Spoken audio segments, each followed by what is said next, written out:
Fellow Ugandans, ladies and gentlemen, my name is Kyagulanyi Ssentamu Robert, aka Bobi Wine, the leader of the National Unity Platform and the People Power Movement.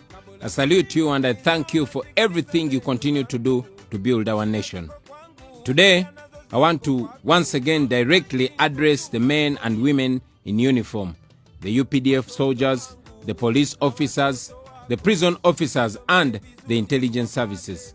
I'm singling them out because these men and women have been used to crush the aspirations of the people of Uganda, to crack down on every effort by the people to free themselves from a military regime. And yet, they're also prisoners.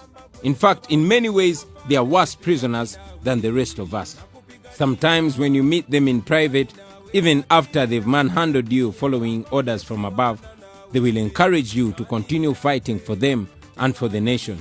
I am convinced that one day the majority of them will confidently come out and join the citizens. And that will be the end of this criminal regime. These past days, the question of the welfare of our soldiers and police officers has once again become the subject of public debate. This is only after the unfortunate incidents of shootings and gun violence. The devastating attack on our forces in Somalia has also brought to the forefront the plight and welfare of those deployed to fight outside Uganda. You all remember that in our 2021 manifesto, the welfare of our men and women in uniform was high on our agenda. We made it clear that people who are keeping our country and its borders safe cannot continue earning peanuts and living miserably, and then we expect them to do their work effectively. This is because we understood that a hungry man is an angry man. The violence unleashed on the population is sometimes because they are living under so much stress.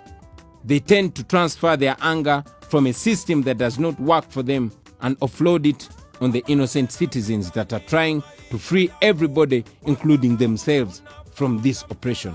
It is a shame that some of our men and women in uniform actually earn as low as 380,000 shillings, $100. And these people are expected to do shopping from the same places like everybody else? Of course, General Museveni and his henchmen have been telling you to sacrifice. They love using big words like patriotism and reminding you that being in the forces should be about the mission and not welfare. Well, this would not be a problem if the same people making these statements were doing the same thing. You who are telling them to sacrifice, are you sacrificing? You who are telling them to be patriotic, are you patriotic? You tell them to sacrifice while you steal billions of public funds. You tell them to sacrifice while you send your children abroad for studies at the expense of the taxpayer because you have destroyed the schools at home. You tell them to sacrifice while you set up multi-billion shopping malls and apartments here in Uganda and abroad, all born out of corruption. You tell them that there is no money. You tell them to tighten their belts, to understand the challenges of their country. But look at the budget you just passed. Billions allocated to State House and to Anita Mong and to Thomas Tayebwa. Citizens have been sharing an excerpt of the new vision detailing how the Speaker of Parliament and her deputy have shamelessly eaten big in next year's budget. How can you say there's no money when you are spending close to 2 billion shillings on their public relations and over 1 billion shillings on their welfare and entertainment? Over 260 million shillings on their beddings and footwear, 9.6 billion shillings on their travels abroad, and over 4 billion shillings just for them to donate. And yet, this is just one example of the extravagance and luxurious living of Museveni's cronies. And then you say there's no money. Are we really serious? I have moved around the country and seen the miserable housing at most police stations, including those in Kampala. Ironically, the regime will always have enough money to buy brand new guns and new tear gas trucks to intimidate the population, but will claim there is no money to improve the welfare of the people handling those guns. What a shame. At a time when you claim that there is no money to build hospitals and schools and to provide better housing for the police and military officers, there is money enough to buy new Mercedes Benzes for regime officials and to ensure that each one of them is followed around by 2 or 3 vehicles. So stop telling them to sacrifice while you live in luxury on taxpayers' money. Our country is now condemned to pay billions in reparations to Congo by the International Court of Justice because a small clique of senior officers connected to Museveni went in and stole gold and timber and other mineral resources using you, the soldiers. As they were enriching and turning themselves into billionaires overnight, they were busy telling the junior soldiers to fight on and sacrifice. How shameless. We talk about improving the welfare of our forces, not just for politics. We talk about it because we know it is possible.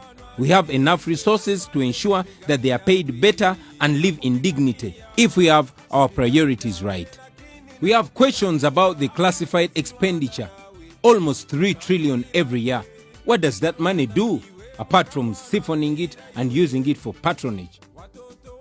Imagine if that money was invested in setting up modern hospitals and schools and housing facilities, soldiers and police officers and their families. In just one financial year, you would see a fundamental improvement in the lives of these our people. Just looking at the budget of the next financial year, although they've been guarded about the real number of soldiers, but from public statements, including tweets by the army spokesperson, the UPDF has between 50 and 60,000 soldiers. Even if the force was above 100,000 men and women, the current budget for wage for UPDF is enough to raise the salary of every soldier at the rank of private to at least 1 million shillings effective 1st July this year. Now the current salary for a private in the UPDF is 385,000 shillings per month. That is the equivalent of $100, which means a soldier at the rank of private is paid about 4.6 million shillings per year, a whole year. In the next financial year, the wage bill for UPDF is going to be 952 billion, almost $1 trillion. Now, if the strength of the UPDF was 60,000 soldiers and each one of them is paid 1 million shillings per month as the starting amount, you would have more than 250 billion left to pay additional money for those soldiers in higher ranks. Why is it not being done? Well, we all know the probable answers. This applies to the police and to other security services. Our struggle, therefore, is about fairness and equity. Our vision is to have fair promotions, fair deployments, and fair opportunities for training, regardless of where one comes from or what language they speak. Our vision is to have the children of our men and women in uniform to have access to the best education opportunities, for their wives to safely give birth in good hospitals, just like the wives of those they guard. Our vision is to turn our armed forces into a service with a clear system of entry and exit like it is in other countries. Joining forces should not be a prison. A person should be able to join forces, serve for a time they desire, and retire and go do other things unless they want to build a longer career in the forces. And they should also be well appreciated and well rewarded so that they retire with dignity. These are all achievable if we have a government elected and accountable to the people of Uganda, and security services are there to serve the people of the country, not to ensure that the regime stays in power.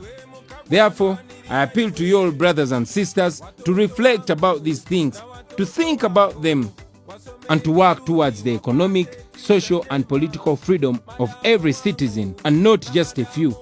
Remember, we are not fighting you, we are fighting for you. Situpigane na nyinyi, tunawapigania nyinyi.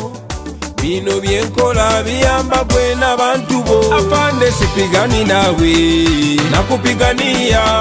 Sipigani nawe lakini nakupigania. Afande sirwana na